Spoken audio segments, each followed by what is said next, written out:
జనబేరి news కి స్వాగతం. ముందుగా హెడ్లైన్స్.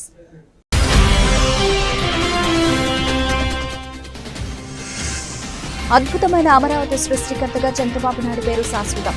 20వ డివిజన్లో 60,000 రూపాయలు విలువ చేసే ఆర్థిక సహాయాన్ని అందజేసిన ఎంపీ గద్దె రామ్మోహన్.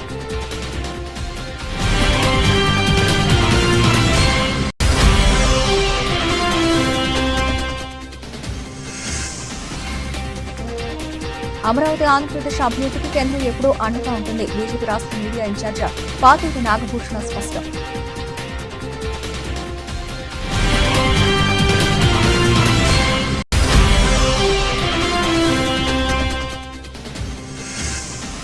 విద్యుత్ ఛార్జీల పెంపు, స్మార్ట్ మీటర్లను వ్యతిరేకిస్తూ మే 7న సిపిఎం ఆధ్వర్యంలో ప్రజాభేరీ. సిపిఎం కార్యవర్గ సభ్యులు దోనెపూడి కాశీనాథ్ పిలుపు.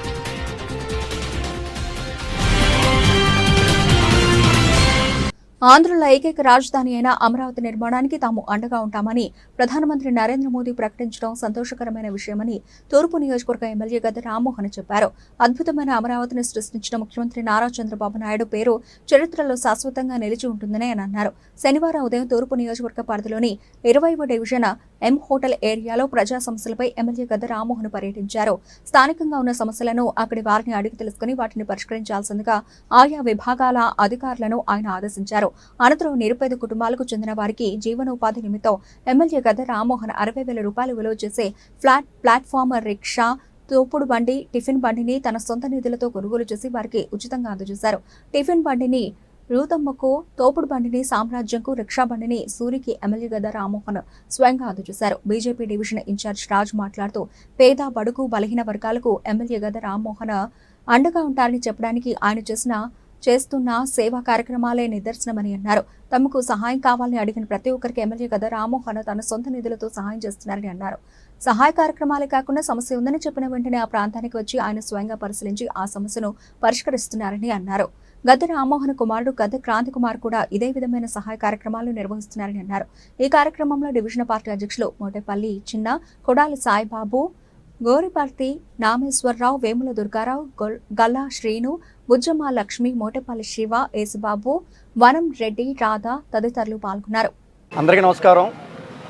పేద, బలహీన వర్గాలకి ఒక నమ్మకం శ్రీ గద్దె రామ్మోహన్ రావు గారు అన్నదానికి ఈ రోజున ఇక్కడ జరుగుతున్న కార్యక్రమం మరొకసారి ఉదాహరణ. వారు ఎమ్మెల్యేగా 90లోనే ఉన్నప్పటి నుంచి జరుగుతున్నటువంటి కార్యక్రమాల్లో వారు ఏదైతే చేస్తున్నారో ఈ విధంగా చేయడం తూర్పు నియోజకవర్గ ప్రజలకి ఇది ఒక మంచి అవకాశం. అంతేకాకుండా ఏదైతే ఇబ్బంది అని వారి దృష్టికి వెళితే తప్పకుండా ఆ విషయానికి వారు సత్వరమే స్పందించి అవసరమైనటువంటి సహాయం అవ్వచ్చు, లేదు వారు ప్రత్యక్షంగా అక్కడికి వచ్చి ఆ సమస్యని సాల్వ్ చేసే విధానం అవ్వచ్చు. దానికి ప్రత్యక్ష ఉదాహరణ నేను కూడా ఒక విషయంలో అంటే మా బాబుకి బాగోలేనప్పుడు వారు చేసినటువంటి మానసికమైన అవ్వచ్చు, మనోధైర్యం అవ్వచ్చు నాకు తెలుసు. ఈ విధంగా భవిష్యత్తులో వారి అబ్బాయి గారు కూడా గద్దె క్రాంతి కుమార్ గారు కూడా భవిష్యత్తులో ఇటువంటి సేవా కార్యక్రమాలు కూడా చేయాలని ఈ రోజున ఇక్కడ నాకు తెలిసినంత వరకు సుమారుగా ఒక 60,000 రూపాయలటువంటి విలువైనటువంటి సేవా కార్యక్రమాలు మా డివిజన్లో బలహీన వర్గాలకి అందుతున్నందుకు చాలా సంతోషంగా ఉంది. భవిష్యత్తులో కూటమి తరపున ఇటువంటి కార్యక్రమాలు మరింత జరగాలని మనస్ఫూర్తిగా కోరుకుంటున్నాం. జై అమరావతి, జై కూటమి. ఏదో స్కూల్ కాదు అది ఆఫీస్కి వెళ్ళాలా?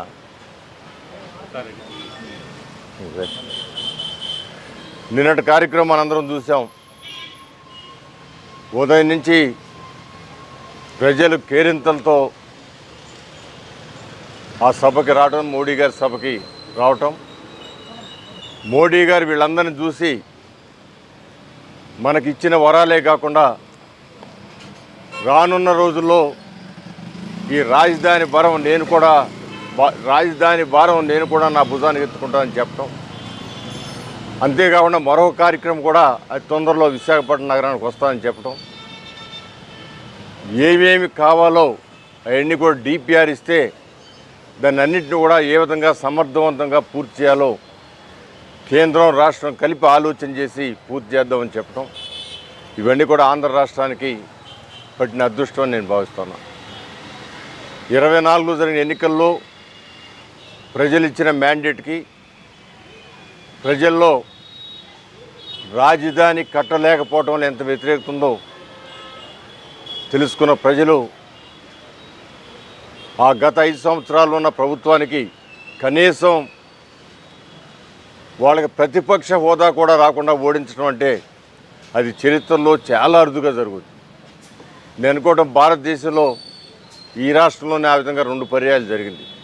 ప్రతిపక్ష పార్టీకి, ప్రధాన ప్రతిపక్ష పార్టీకి కనీసం ప్రతిపక్ష హోదా కూడా రాకుండా. దీనిని మనం అర్థం చేసుకోవాల్సిన అవసరం ఉంది. మోడీ గారు కూడా ఈ రోజున నారా చంద్రబాబు నాయుడు గారి శక్తి సామర్థ్యాల గురించి చక్కగా మాట్లాడటం జరిగింది. గతంలో ఆయన ముఖ్యమంత్రిగా ఉన్నప్పుడు ఆయన ఈ రోజున 27 డివిజన్లో ఈ కార్యక్రమానికి విచ్చేసినటువంటి ఎమ్మెల్యే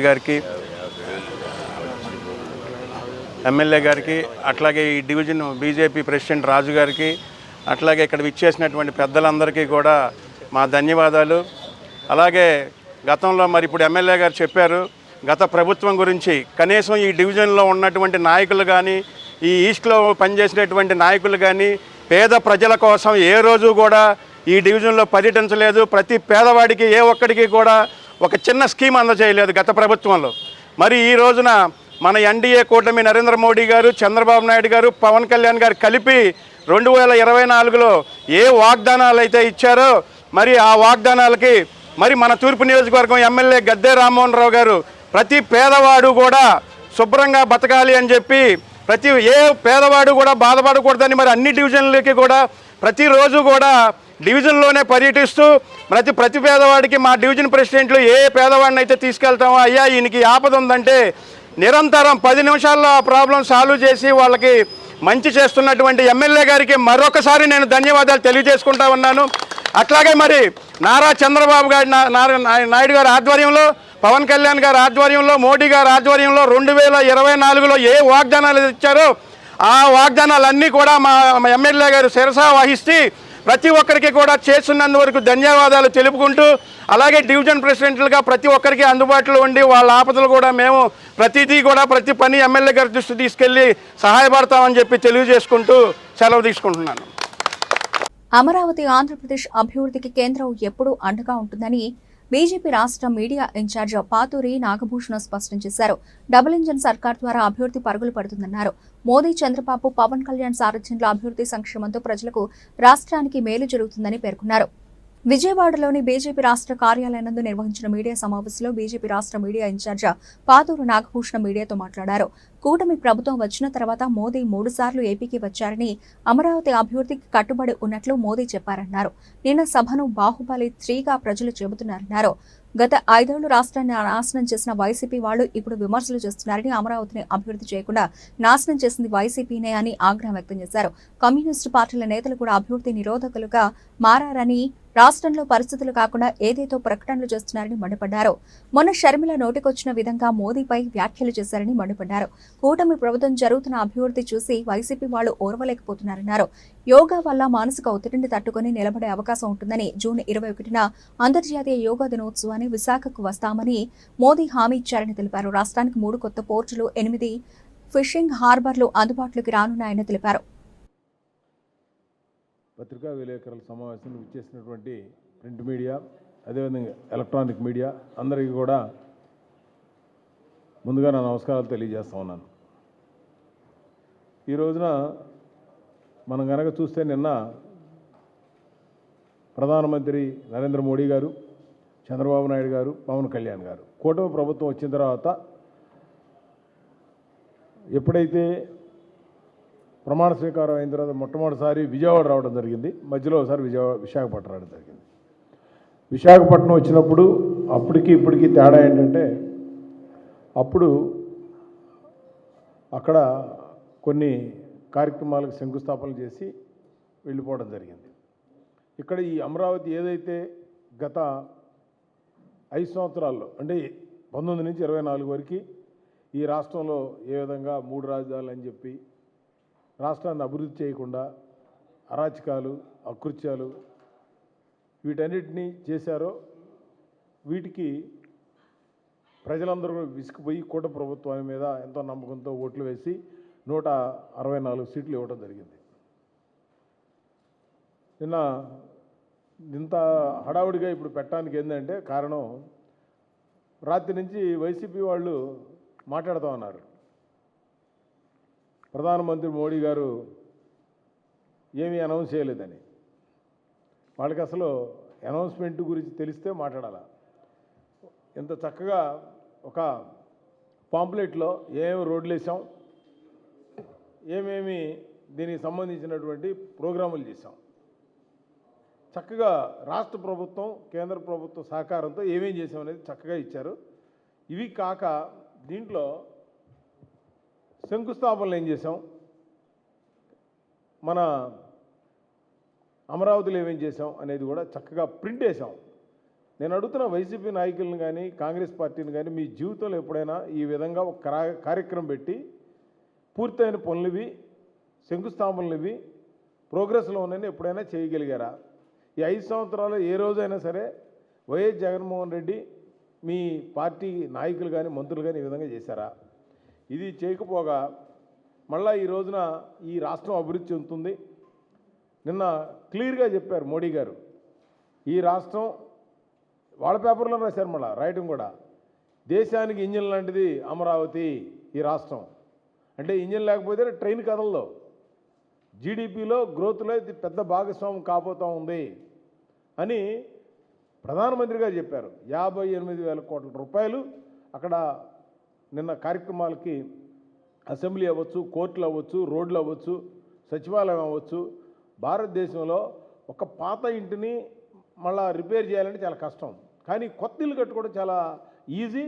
అనుకున్న విధంగా ప్లాన్ ప్రకారం ముందుకు వెళ్తుంది. అటువంటి ఈ రాష్ట్రానికి సంబంధించినటువంటి అభివృద్ధిలో ఈ డిఆర్డీఓకి సంబంధించి మిసైల్ లాంచింగ్ సెంటర్ ఎట్టి పరిస్థితుల్లోనూ మన ప్రాంతాల్లో ఉన్నటువంటి డిఫెన్స్ సెక్టర్ను కూడా ఆంధ్రప్రదేశ్కి తీసుకొచ్చి, ఇప్పుడంతా మెయిన్ డిఆర్డీఏ, డిఎంఆర్ఎల్, డిఆర్డీఓ అంతా హైదరాబాద్లో ఉన్నాయి. దానికి సంబంధించిన ఇండస్ట్రీస్ కూడా అక్కడే ఉన్నాయి. కాబట్టి ఇక్కడ ఈ రాష్ట్రంలో కూడా కొత్తగా స్టార్టప్ కంపెనీలాగా పెట్టి డెవలప్ చేయాలని ఒక ఆలోచనలో ఉన్నారు. దీని ద్వారా డిఫెన్స్ రంగం కూడా మన కోస్టల్ ఏరియా దరిదాపుగా 989 కిలోమీటర్లు మనకు ఉంది. కాబట్టి ఇది చాలా ఉపయోగపడే పరిస్థితి. అదేవిధంగా ఈ రాష్ట్రంలో ఉన్నటువంటి ఈ ఔటర్ రింగ్ రోడ్డు కూడా మన కేంద్ర ప్రభుత్వం మొదట 70 మీటర్లు అనుకుంది, 140 మీటర్ల వెడల్పుతో మొత్తం ల్యాండ్ ఎక్వైజేషన్ కూడా కేంద్ర ప్రభుత్వం భరించే విధంగా మనకి ఆ 189 ఔటర్ రింగ్ రోడ్డును కూడా ఇవ్వడానికి ఒక ప్లాన్ ఓకే అయిపోయింది. దరిదాపుగా డిపిఆర్ కూడా సబ్మిట్ చేయగానే అది కూడా గడ్కరీ గారు చాలా ఇంట్రెస్ట్గా ఉన్నారు. ఎందుకంటే ఆ ఔటర్ రింగ్ రోడ్ అయిపోతే విజయవాడకి, గుంటూరుకి వచ్చే వెహికల్స్ ఏమి ఉండవు, తెనాలికి మధ్యలో అంతా బయట నుంచి బయట వెళ్ళిపోయే పరిస్థితి ఉంటుంది. ఫ్యూచర్లో కూడా డెవలప్మెంట్ బ్రహ్మాండంగా ఉంటుంది. కాబట్టి ఇవాళ ఇన్ని అభివృద్ధి కార్యక్రమాలు జరుగుతూ ఉంటే పక్కన వీళ్ళందరూ కూడా ఈ అభివృద్ధిని ఓర్చుకోలేక ఈ అభివృద్ధిని చూసి బాధపడుతూ ఇవాళ మాట్లాడుతూ ఉన్నారు. ఇవాళ మరొకసారి ప్రధానమంత్రి గారు, అదేవిధంగా నిన్న చంద్రబాబు నాయుడు గారు కానీ ఏ విధంగా రేపు జూన్ 21న యోగా ఒక వరల్డ్లో ఒక పెద్ద ఈవెంట్ చేయాలని చెప్పి ఏదైతే భావిస్తూ ఉన్నారో, ఎందుకంటే యోగా అనేది వాళ్ళ ప్రతి ఒక్కళ్ళకి కూడా మానసికమైనటువంటి ఒత్తిడికి లోనయ్యే వాళ్ళకి, చాలామంది ఐటీ వాళ్ళకి కానీ లేకపోతే ఇంట్లో మహిళలకు కానీ ఈ ఆర్థిక ఇబ్బందులు కానీ మానసికమైనటువంటి ఒత్తిడి వల్ల పిల్లలు చదువులు, మ్యారేజ్, వీటిలో ఇది యోగా అనేది ఒక ఆల్టర్నేటివ్ మెథడ్. కాబట్టి దాన్ని ప్రపంచవ్యాప్తంగా అన్ని దేశాలు ఫాలో అవుతున్నాయి. దీన్ని ఒక రికార్డు స్థాయిలో చేయాలి అనే ఒక మంచి ఉద్దేశంతో మోడీ గారు చెప్పటం, అది నిన్న చంద్రబాబు నాయుడు గారు అడగంగానే దాన్ని కూడా ఇక్కడ బ్రహ్మాండంగా చేద్దామని చెప్పడం అదొక మంచి ఆలోచన. అదేవిధంగా ఈ యొక్క కార్యక్రమానికి వచ్చి ఈ రాష్ట్రం ఏదైతే అమరావతి రైతులు భయపడాలని పని లేదు. ఇంకొకటి కూడా మాట్లాడుతూ ఉన్నారు పక్క నుంచి. నిన్న మన చంద్రబాబు నాయుడు గారు ఒక 44,000 ఎకరాలు మేము ఎక్వైరీ చేసి అక్కడ ఎయిర్పోర్ట్ కడతాం, డెవలప్మెంట్ చేస్తామంటే, అరే రైతులు వచ్చి ముందుకు ఇస్తానంటే వీళ్ళు ఇస్తే 1 ఎకరం కూడా ఎవరు, ఒక వైసీపీ వాళ్ళు 1 ఎకరం ఇవ్వనండి ఎవరు, ఎందుకు ఎవరంటే వాళ్ళు ఇస్తే 100 ఎకరాలు ఇస్తే వాళ్ళే ఆక్రమించుకుంటారు. అందుకని ఈ కూటమి మీద నమ్మకంతో 44,000 ఎకరాలు ఇవ్వడానికి కూడా సిద్ధపడతా ఉన్నారు. దానివల్ల ఇంటర్నేషనల్ గ్రీన్ఫీల్డ్ ఎయిర్పోర్ట్ కట్టడానికి ఆయన ఒక ప్రపోజలు. ఎందుకంటే వాళ్ళ టాటా వాళ్ళకి బ్రహ్మాండమైనటువంటి ఎయిర్లైన్స్ వాళ్ళ చేతుల్లో ఉంది. ప్రపంచంలో ఇక్కడ కనుక ఉంటే ఇటు చైనా, శ్రీలంక, థాయిలాండ్, సింగపూర్ నుంచి మరి ఇటు యూరప్ వెళ్ళాలన్నా, అమెరికా వెళ్ళాలన్నా కూడా మన ఆంధ్రప్రదేశ్లో పర్టికులర్గా అమరావతి మంచి సెంటర్ పాయింట్. ఇప్పుడు దుబాయ్ ఏ విధంగా ఉందో అటువంటి సెంటర్ పాయింట్ అవుతుంది. కాబట్టి అలాంటి మంచి లొకేషన్లో మనం ఉన్నాం. ఫ్లైట్ టేకాఫ్ తీసుకోగానే 3-4 మినిట్స్లోనే సముద్రంలోకి వెళ్ళి అక్కడి నుంచి ఏ కంట్రీకి అని వెళ్ళే పరిస్థితి ఉంది. ఇటు నుంచి కూడా ఒక హాఫ్ అన్ అవర్ 1 అవర్ ఇటు ప్రయాణం చేస్తే బెంగళూరు నుంచి ఇటు ఇంటర్నేషనల్ వాటర్లోకి వెళ్ళే పరిస్థితి ఉంది. మీకు చాలా చోట్లకి జర్నీ తగ్గే అవకాశం ఈ యొక్క అమరావతి ప్రాంతంలో ఉండటం వల్ల ఇంటర్నేషనల్ ఒక ఎయిర్పోర్ట్, గ్రీన్ఫీల్డ్ ఎయిర్పోర్ట్ రావడానికి అవకాశం ఉందనే ఉద్దేశంతో చంద్రబాబు గారు చెప్పడం, దానికి కూడా వీళ్ళు ఓర్చుకోలేక మాట్లాడుతూ ఉన్నారు. ముఖ్యంగా ఈ యొక్క అమరావతి రాజధాని మీరందరూ కూడా మరలా 3 సంవత్సరాల తర్వాత ఈ డేట్ అండ్ టైం ఈ రాష్ట్ర ప్రజలు గుర్తుపెట్టుకోండి. ఒక బ్రహ్మాండమైనటువంటి ఎవరు ఊహించని రాజధాని రాబోతూ ఉంది. దానికి ఇవాళ 58,000 కోట్లు కాదు, ఇంకా ఎంతైనా డబ్బులు ఖర్చు పెట్టడానికి కేంద్రం ఇవ్వడానికి కూడా సిద్ధపడతా ఉంది. అదేమంటే గ్రాంట్ ఇచ్చారా, అప్పు ఇచ్చారా, రకరకాలుగా మాట్లాడుతూ ఉంటారు. వీళ్ళు ఇవాళ అమెరికా వెళ్ళే స్టూడెంట్లు అందరూ కూడా అమెరికా వెళ్తా ఇక్కడ లోన్ తీసుకొని వెళ్తారు. వెళ్ళిన తర్వాత ఉద్యోగ రాగానే 3 నెలలు లోన్ పే చేస్తారు.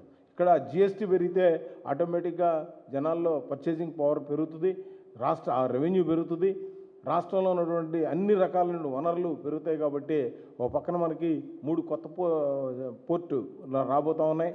రామాయంపేట కానీ, అదేవిధంగా బాపనపాడు కానీ, మచిలీపట్నం కానీ. ఈ పోర్టు వేసవి ఉష్ణోగ్రతలు రోజు రోజుకు పెరుగుతున్నాయని, ఎండ వేడిమితో ప్రజలు అల్లాడుతున్నారని సిపిఐ నగర కార్యదర్శి కోటేశ్వరరావు అన్నారు.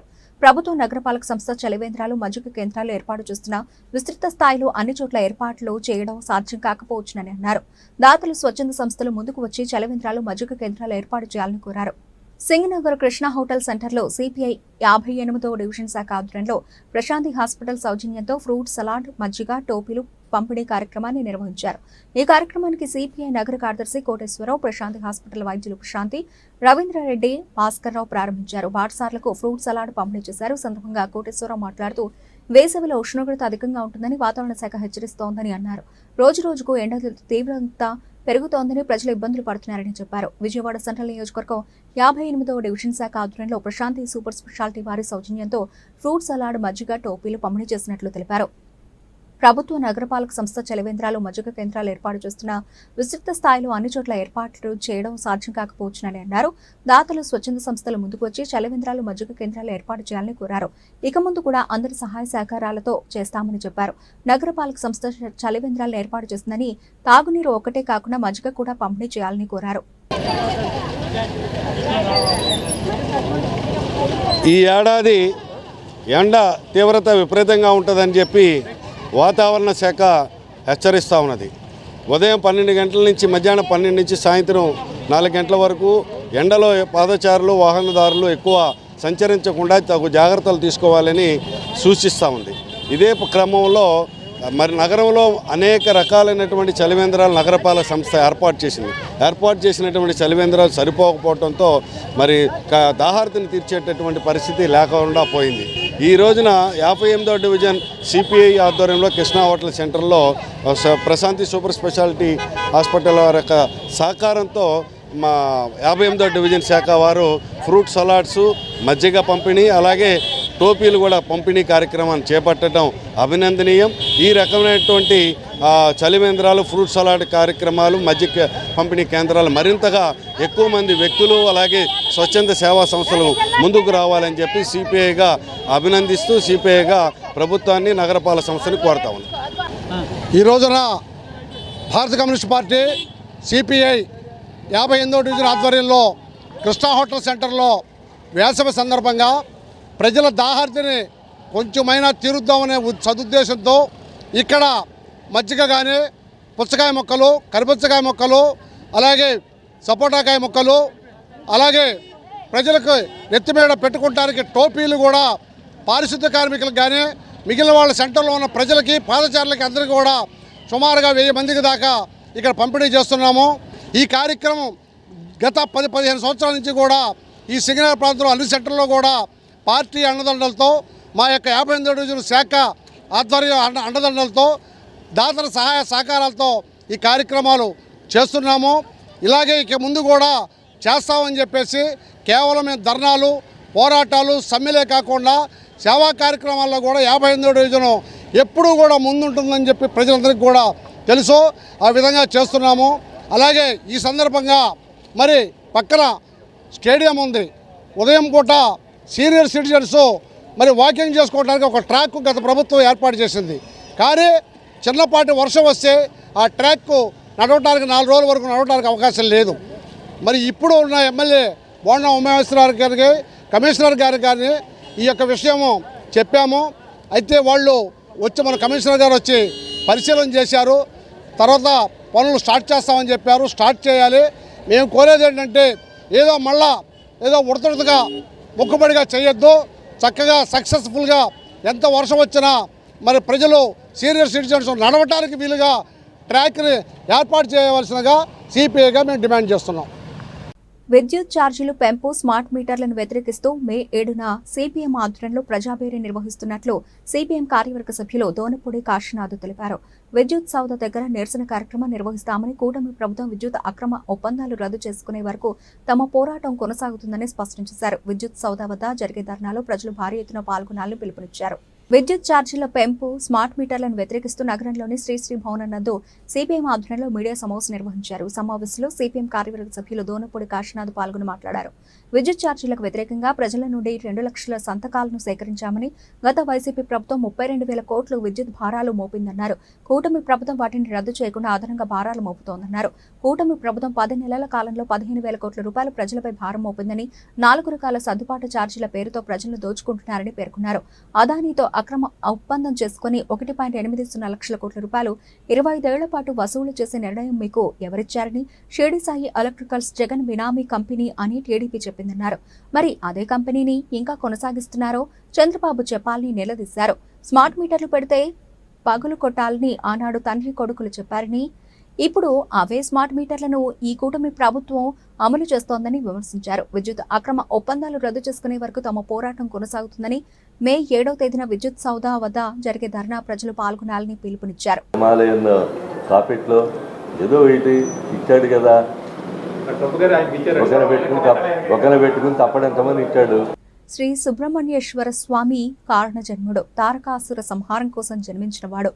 ఆది దంపతులైన శివపార్వతులకు తనయుడైన ఈ స్వామి దేవగణానికి సర్వసేనాధిపతిగా సర్వశక్తివంతుడై కొనియాడబడ్డాడు. సర్పరూపుడైన సుబ్రహ్మణ్యేశ్వరుడు కుజునకు రాహునకు అధిష్టాన దేవతయే ఉన్నారు. మానవ దైనందిన జీవితంలో కుజునికి అత్యంత ప్రాధాన్యం ఉంది. మానవ శరీరంలో ఉండే కుండలిని శక్తికి సుబ్రహ్మణ్య స్వామి ఆది దైవం. కుండలిని శక్తి మానవుని నడిపిస్తుంది. కుజుడు మానవులకు శక్తిని, ధనాన్ని, ధైర్యాన్ని ఇస్తాడు. అందువల్ల సుబ్రహ్మణ్య ఆరాధన చేస్తే అవన్నీ మానవులకు సమకూరుతాయని విశ్వాసం. సుబ్రహ్మణ్యేశ్వరుడు సర్పరూపుడు కావడం వల్ల సర్పగ్రహాలైన రాహుకేతువులు సుబ్రహ్మణ్య స్వామి ఆధీనంలో ఉంటారని, అందువల్ల సుబ్రహ్మణ్య ఆరాధన, సుబ్రహ్మణ్య పూజ సర్వ శుభాలనిచ్చి రాహుకేతు దోషాలకు కూడా పరిహారంగా భావించబడుతోందని పురాణోక్తి.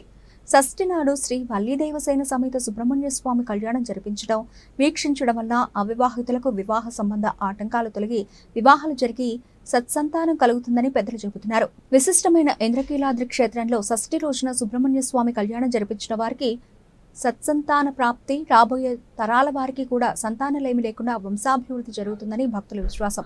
షష్ఠిని పురస్కరించుకుని మే 3వ తేదీన శనివారం ఉదయం మహామండపం 7వ అంతస్తులో మంగళ వాయిద్యాలు, వేద పండితుల మంత్రోచ్చారణల నడుమ శ్రీ వల్లీదేవసేన సమేత సుబ్రహ్మణ్య స్వామి వార్ల కళ్యాణం శాస్త్రోక్తంగా నిర్వహించడం జరిగింది. ఈ సేవల భక్తులు విశేషంగా పాల్గొని శ్రీ వల్లీదేవసేన సమేత స్వామి వార్ల కళ్యాణం తిలకించారు.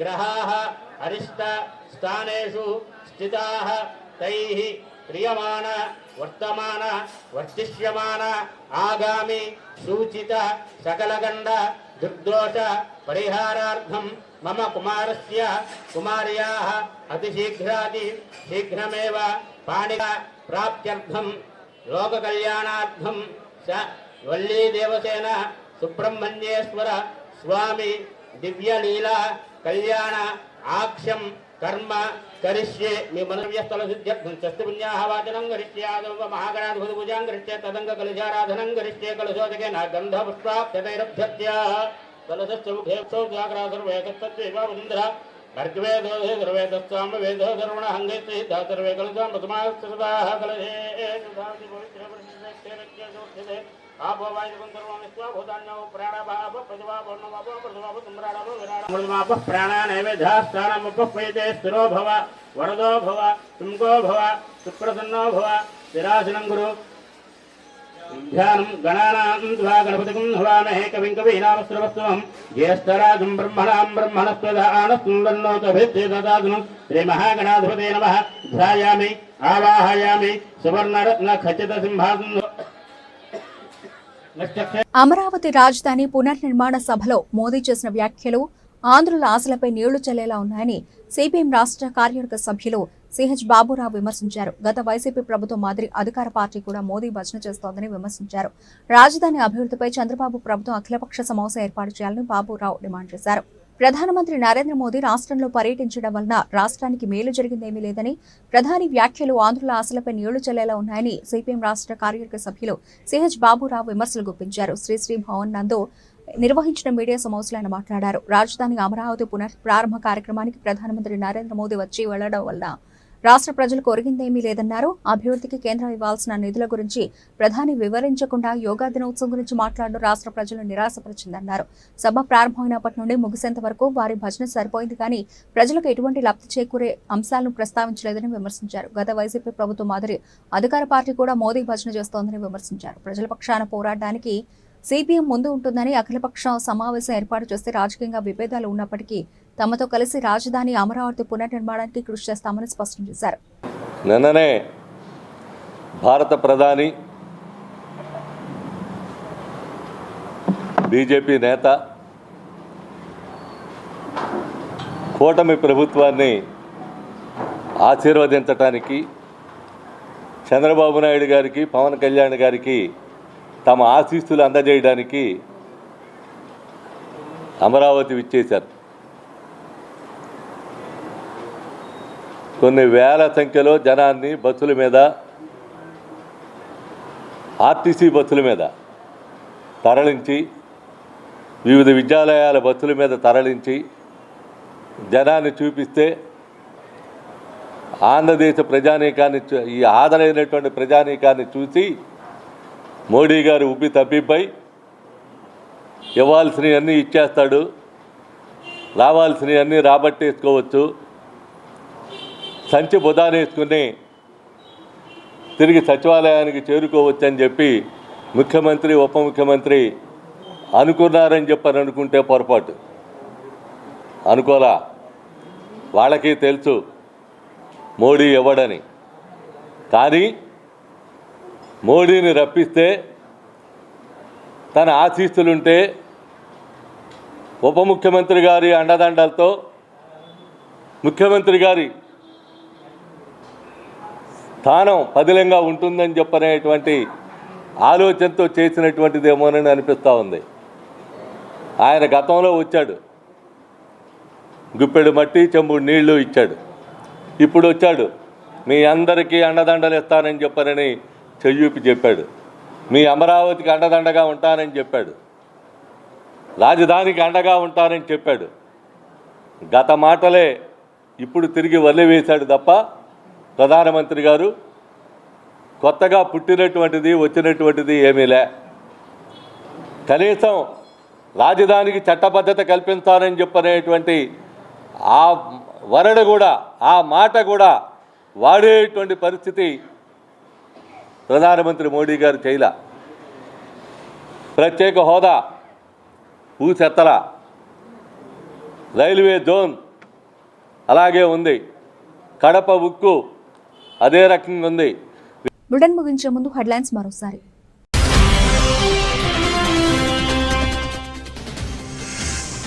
అద్భుతమైన అమరావతి సృష్టికర్తగా చంద్రబాబు నాయుడు పేరు శాశ్వతం. 20వ డివిజన్లో 60,000 రూపాయలు విలువ చేసే ఆర్థిక సహాయాన్ని అందజేసిన ఎంపీ గద్దె రామ్మోహన్.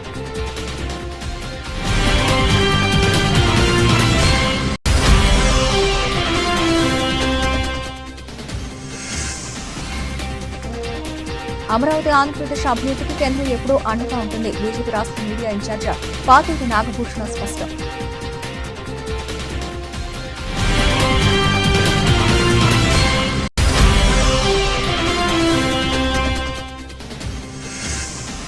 విద్యుత్ ఛార్జీల పెంపు, స్మార్ట్ మీటర్లను వ్యతిరేకిస్తూ మే 7న సిపిఎం ఆధ్వర్యంలో ప్రజాభేరి.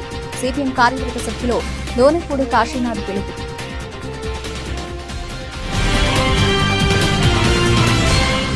ఇవి ఇప్పటివరకు నవలసిన అప్డేట్స్. మరిన్ని అప్డేట్స్ తో మళ్ళీ కలుద్దాం. అంతవరకు సెలవు. నమస్తే.